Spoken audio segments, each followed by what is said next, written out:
Memperkenalkan nama lengkap saya Melkianus Kandarendi, biasa dipanggil Melki, NPM 221.14364, kelas A angkatan 2021, prodi Sejarah Sosiologi. Saya menjelaskan tentang menggali sumber historis, sosiologis, dan politik tentang wawasan Nusantara.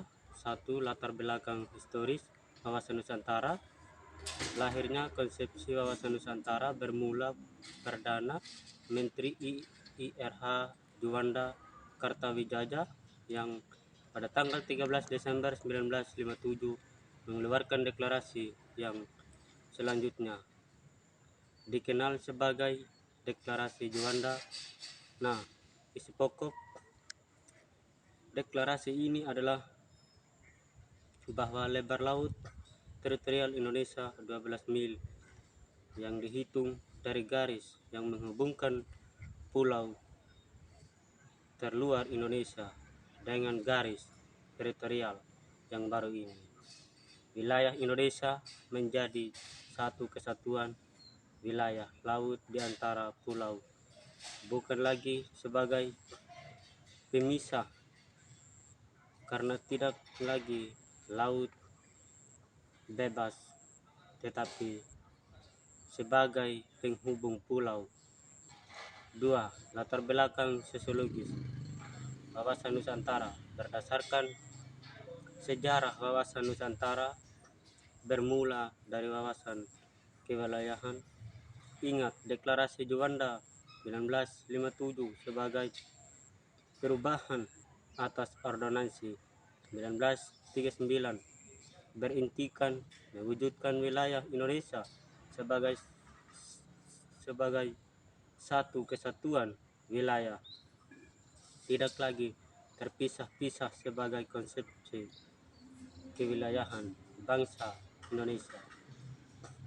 Mengusahakan dan memandang wilayah sebagai satu kesatuan, namun seiring tuntutan dan perkembangan konsepsi wawasan Nusantara mencakup pandangan akan kesatuan politik, ekonomi, sosial, budaya, dan pertahanan keamanan, termasuk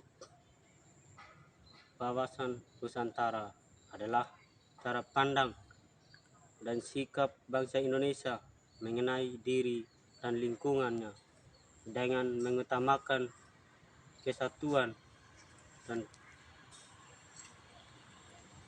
persatuan bangsa serta kesatuan wilayah dalam penyelenggaraan kehidupan bermasyarakat, berbangsa, dan bernegara ini. Berarti lahirnya konsepsi wawasan Nusantara juga dilatar belakangi oleh kondisi sosiologis masyarakat Indonesia. Tahukah Anda